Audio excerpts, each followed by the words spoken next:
Pinaunlakan ni Marjorie Barreto ang interview ni OJ Diaz matapos magpa-interview si Dennis Padilla tungkol sa nangyaring kasal ni Claudia Barreto.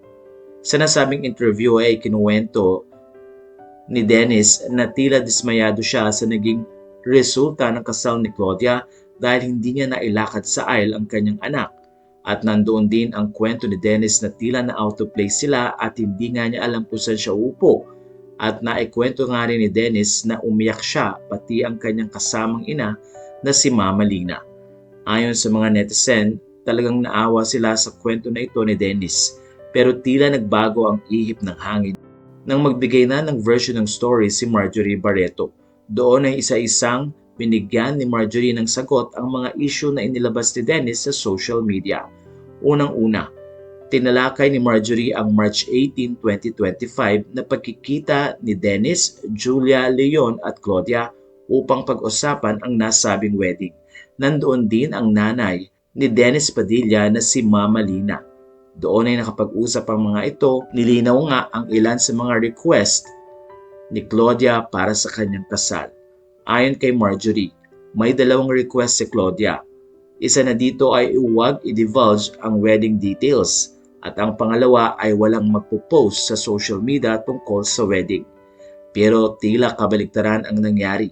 Matapos umattend ni Dennis Padilla sa nasabing kasal, ay maraming mga rant at post sa social media ang ipinakita ni Dennis pati na rin ang kapatid nitong si Jean Padilla. Matatandang sa kwento ni Dennis ay maaga silang nakarating sa simbahan, mga 1:00 ng hapon. At doon nga ay nagpa-picture na sila at ipinost ito sa social media na nalaman ng mga tao na ikakasal pala si Claudia.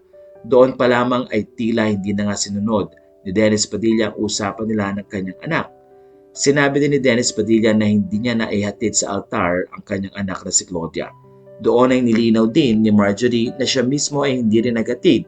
May isang pagkakataon lang na kailangan niyang alalayan si Claudia at ito nga ay hindi naman tuluyan na paghahatid mula simula hanggang sa mapunta na nga ng altar ang nasabing anak nila. Pero sinabi ni Marjorie na deserve niya ang seat kung saan siya nga ay nakaupo kasama ng mga magulang ng groom. Ayon kay Marjorie, I was seated at the front row where the mother and father and the bride should be, and I will not say sorry for that. I raised my child single-handedly, Dennis. I raised her till the last day of her single life. I was there with her. I took care of her. I did everything for that daughter. I deserved that seat in the front. I didn't want to be with Dennis dahil maangas ka, Dennis Padilla. Hindi ka mabuti sa akin. Sa puntong ito ay iba-iba rin ang naging reaction ng mga netizen pero nararamdaman nila kung saan nanggagaling si Marjorie Barreto. Nilinaw din ni Marjorie na wala siyang say or hindi siyang nagkokontrol sa nasabing wedding. Di tulad ng sinasabi nga ni Dennis na tila minamanipulate ni Marjorie Barreto ang nasabing kasal. Ayon kay Marjorie, ang idea na imbitahan si Dennis sa nasabing kasal ay galing sa kanya. Ayon kay Marjorie, this is the best thing to do and this is a godly thing to do na maimbita ang tatay ni Claudia na si Dennis para ma-witness ang nasabing very special events sa buhay ni Claudia. Naikwento rin ni Marjorie Barreto na nabanggit ni Claudia na siya mismo maglalakad mag-isa sa aisle at no need ng hihatid. Ito ay in-honor naman ni Dennis Padilla tulad ng napagkwentuhan at napagkasunduan nila sa March 18 nilang reunion. Kaya naman nagtataka si Marjorie kung bakit ganun na lamang ang naging reaction ni Dennis nang magpunta nga ito sa kasal. Doon ay binalikan din ni Marjorie ang ilang pagkakataon na sinasaktan siya at very abusive di umano si Dennis hindi lamang sa pananalita pati na rin sa mga sakit na naranasan niya. Ikinuwento ni Marjorie na may instance na baby pa lamang noon si Julia ay bigla na lang siyang sinaktan ni Dennis at tinamaan ang kanyang tenga na kung saan na ikinasira ng kanyang eardrum. Sa pagkakataong ito, sa loob ng 14 years na pagsasama nila ni Dennis, ay maraming mga naranasan si Marjorie na masasakit na bagay at pati na rin physical at ganun din ang verbal abuse na ginawa sa kanya ni Dennis. Nilinaw din ni Marjorie sa loob ng 18 years ay siya ang tumayong ina at ama ng kanyang mga anak. Kaya naman hiling niya kay Dennis na sa halip na siraan ang mga anak sa social media ay sana man lang daw ay ito ang tumulong para tumayo ang mga anak at huwag gibain ang mga pangarap nito. Doon din ay inaddress ni Marjorie Barreto na mag-ingat din ang mga kapatid ni Dennis tulad ni Jean Padilla na huwag mag-wish ng masama sa mga anak ni Marjorie. Kung ano man ang dinaranas na tagumpay at kayamanan ni na Julia ngayon ay pinaghirapan nila ito. Ito ang dagdag na sinabi ni Marjorie. Isa pang mensahe ni Marjorie kay Dennis ay sana man lamang daw ay matuto itong ipagtanggol niya ang kanyang mga anak sa halip na puro interview at lumalabas na laging si Dennis ang inaapi. Dagdag pa ni Marjorie, kahit ano ang gawin ay mananatili siyang magmamahal sa kanyang mga anak.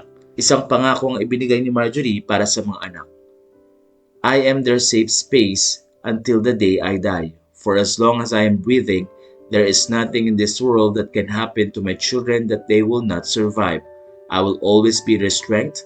I will give it to my children. I am your safe space. I will love you forever and forever. I will be your mother forever.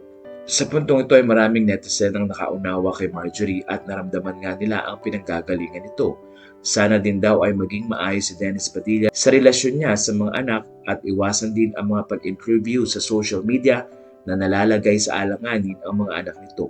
Ilang kwento ni Marjorie na maraming endorsements ang nawala kay Julia dahil na rin sa mga negative publicity dulot ng mga interview ni Dennis Padilla tungkol sa kanyang mga anak. Samantala, narito naman ang ilan sa mga photos na kung saan ay pinakita ni Marjorie na naging maayos ang treatment kay Dennis sa loob ng simbahan. Kahit ang mga pamilya ni Marjorie ay patuloy na nakikipagkamayan at binati pa si Dennis sa nasabing event. Makikita ang photo na masaya sila. Kaya naman walang nararamdaman na tension or anything si Marjorie that time. Nakita rin at ikinuwento nga ni Marjorie na inalalayan pa na ang kanyang ex-mother-in-law na si Mama Lina ng pababa na ito mula sa altar. Makikita rin nakasmile ang nasabing mami ni Dennis at masayang nakita si Marjorie. Kwento ni Marjorie, niyakap at hinalikan pa siya ni Mama Lina at tuloy-tuloy nga ang pagsasabing napakaganda pa rin ni Marjorie at na-miss niya ito. Kaya naman sa pagkakataong ito, marami ang nag-iisip na sana daw ay mas unahin nga ni Dennis Padilla ang kapakanan ng mga anak kesa sa kanyang nararamdaman. Dahil ito rin ang special day ni Claudia na dapat ay isaalang-alang ni Dennis ang pagkakataong minsan lamang mangyayari ang nasabing kasal.